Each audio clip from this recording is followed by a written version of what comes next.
soldier traveling from the north. A soldier traveling from the north, while the moon shined bright and clearly, the lady knowed the gentleman's horse, because she loved him dearly. She took the horse by the bridle reins, and she led it to the stable. There's hay and oats for your horse to eat. Go feed him, you are able. She took him by the lily white hand, and she led him to the table. There's cake and wine for you, my love. Go eat and drink, you're welcome. She pulled off her blue silk gown and throwed it across the table.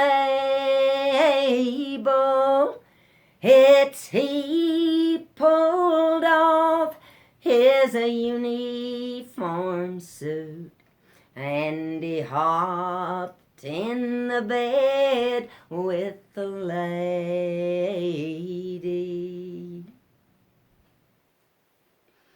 I've heard some trumpets sound, my love, and I must go and find them. Oh, soldier dear, don't leave me here, for I am burnt forever. When silver bells and conch shell stands, when you and I shall marry. Oh, soldier dear, don't leave me here, for I am burnt forever. Now, that the voice ornamentation that you heard is what kind of confounded Cecil Sharp, a musicologist and folklorist that came over here in 1916, 17, and 18, and collected these love songs that he discovered were here. He said there was no way of musically notating what the singers in the Laurel country did with their voice. And so the only thing he could do it was either take it down a note or a half step, and make that do. But he said in order to really appreciate these songs and these people who sing them, you have to hear one sing one of the songs. So, I'm going to, let me think. Actually, what I'm going to do is I am going to talk to you about something that I used to do when I was growing up, 16 years old, after I got my driver's license. Granny would call me up and she'd say, now I've found out there's going to be a round robin and fill in the blank over at Walnut Church or down in Marshall at the community center, or sometimes Western Carolina University or Warren Wilson outside of Asheville in Swannanoa, North Carolina. And she'd say, now you need to borrow your mommy's car. Now that got to be quite a habit, because I think I was the only person Granny probably knew that had a valid North Carolina driver's license and access to a car. So I got to go to a lot of these at 16. She'd say, the crew will be up here waiting on you. And now she could not see it with me there at the house and her at her house. But I would roll my eyes around. Oh no. The crew meant her and her sister Barzil and Inez Chandler, Inez Double Barrel Chandler as she called herself, and Kaz Wallen and his wife Virgie. That was the crew that would go to these singings. And sometimes when I'm over in Sodom visiting my daughter and my grandson Ezra, who is 14 and a half now, which is beyond belief. It feels like it's been 15 minutes. But when I'm over there, I get to thinking about, how all those voices that I adored and loved when I was a child are gone now. And I would give everything I've got, I think, to be able to just sit down again and have a 2-hour ballad swap with them people in a circle, like a round robin. But that was not the way I was at 16. I did not want to be on a Saturday night picking the crew up at the head of the Burton Cove and Mama's car and going off to some round robin where all the people were older than God's dog sitting in that circle. But I would do it because it was my granny that asked me to. And it meant so much to the rest of them too. Well, this is a little storybook. I think I told you that I used to tell my young'uns stories. And this is kind of a result of those stories. Lee Smith heard me tell one of those stories at a teacher conference one time and said, oh, you need to write a book. So here's the result, and it's published by UNC Press in 95, I think. But anyway, this is what happened one night en route to Warren Wilson College, which is in Swannanoa, North Carolina. They were having a round robin there.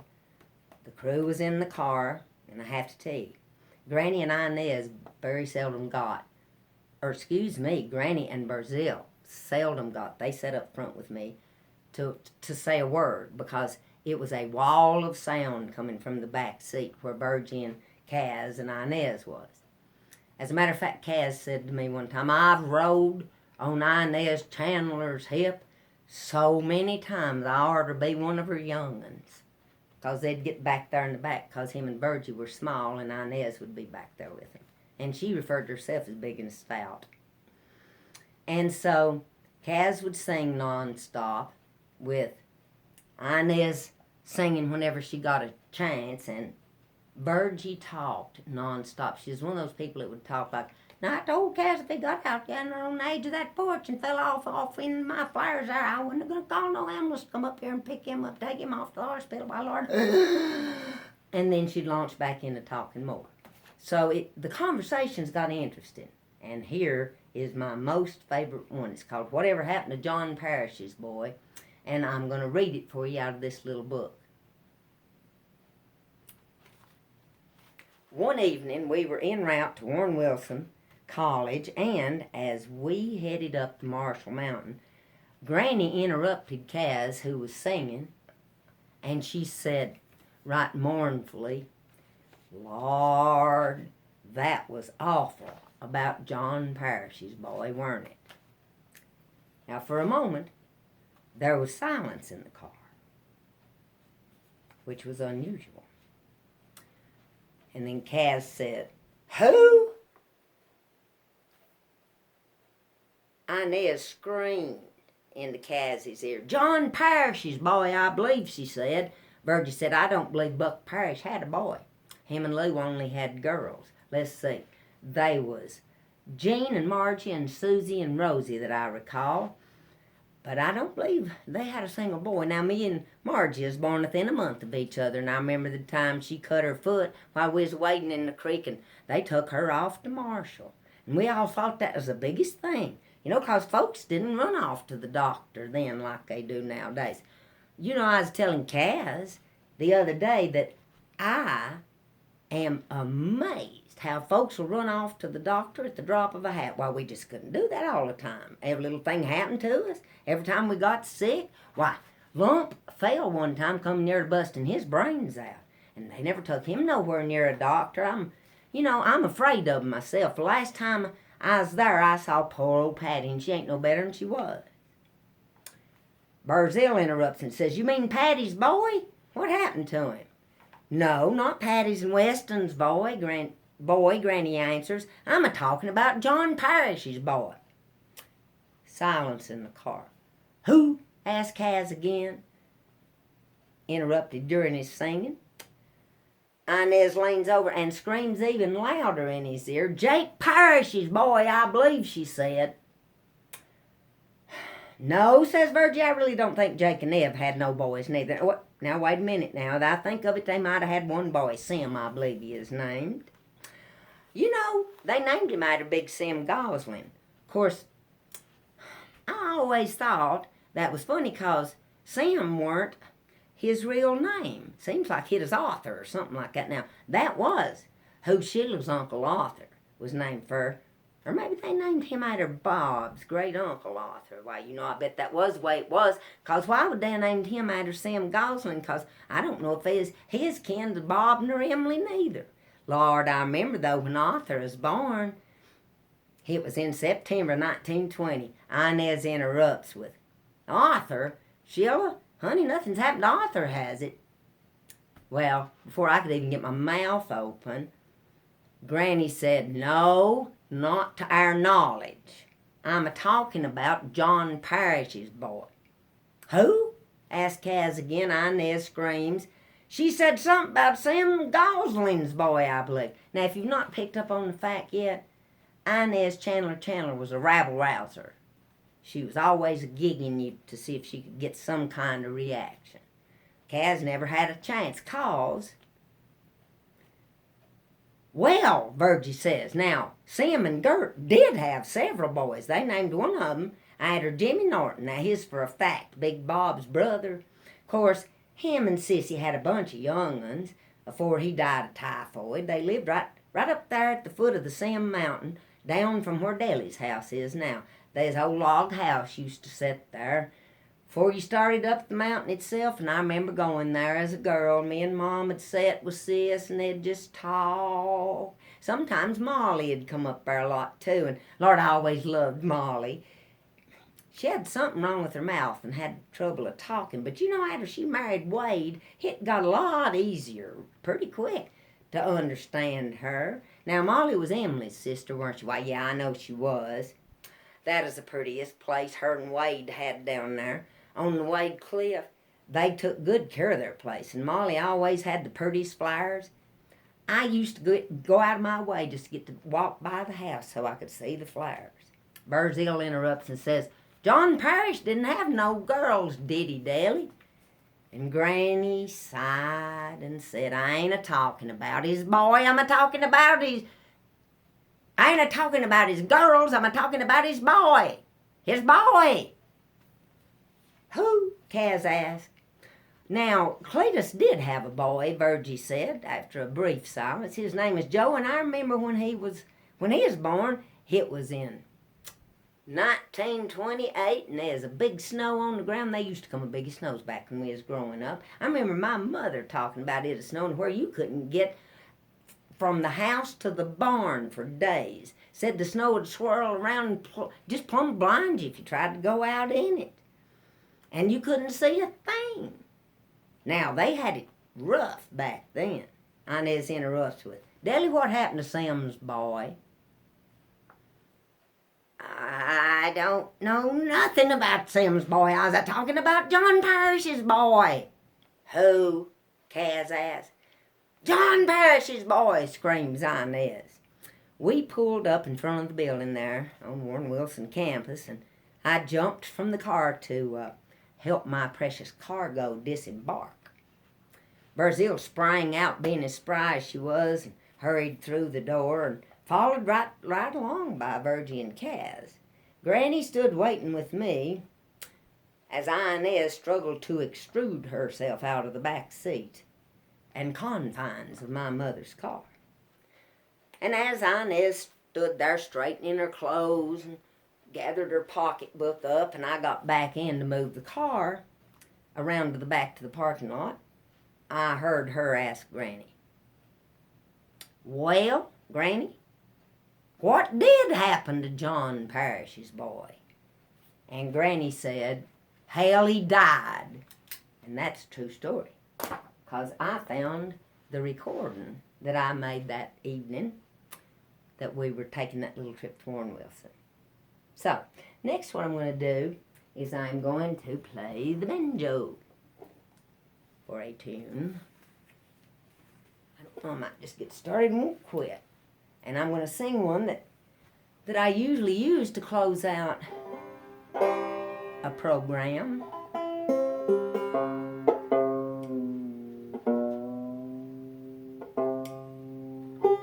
Well, while the banjo is acclimating to being picked up, they're sort of temperamental.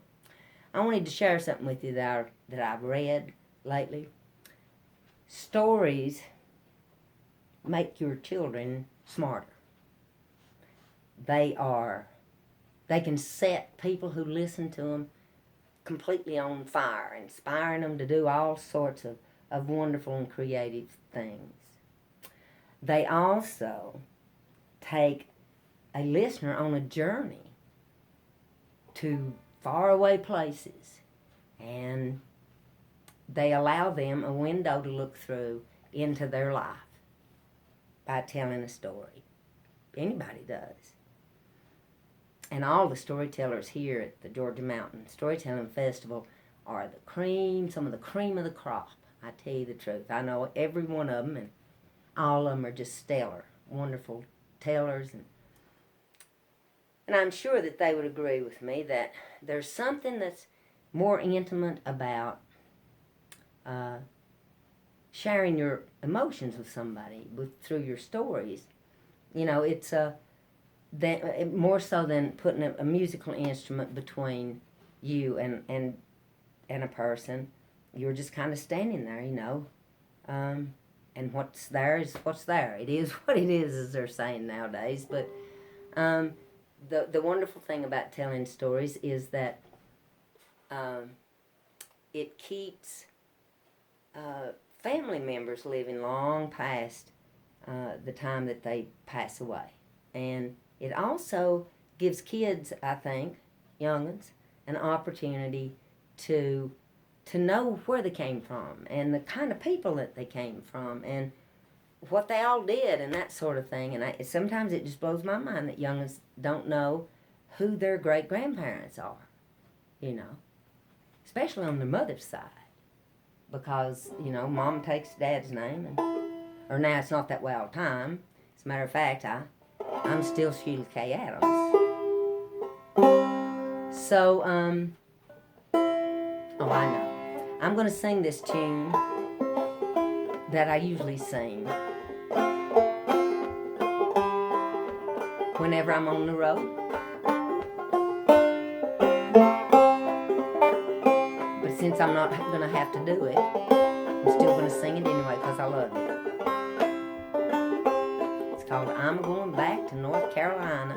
And wherever you are watching the festival, I want you to stop right now, and what I'm going to do is sing a line, and the last line of every verse, and then you'll repeat that line twice more, and the last line is always going to be, "I never expect to see you anymore." So here we go.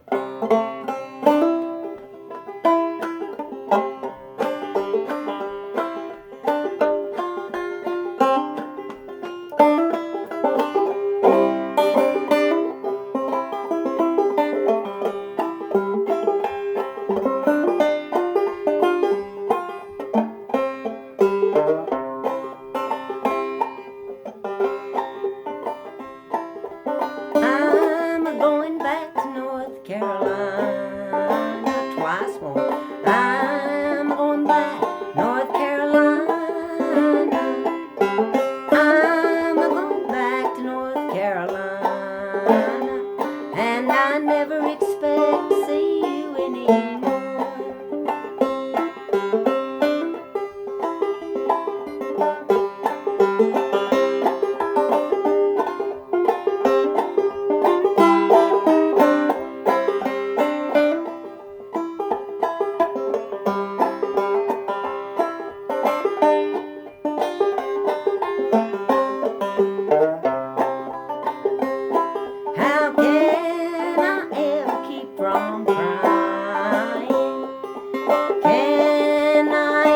keep from crying? How can I ever keep from crying? I never expect to see you anymore. Rock my baby, feed him candy. Rock my baby, feed him candy. Rock my baby, feed him candy. I never expect to see you anymore.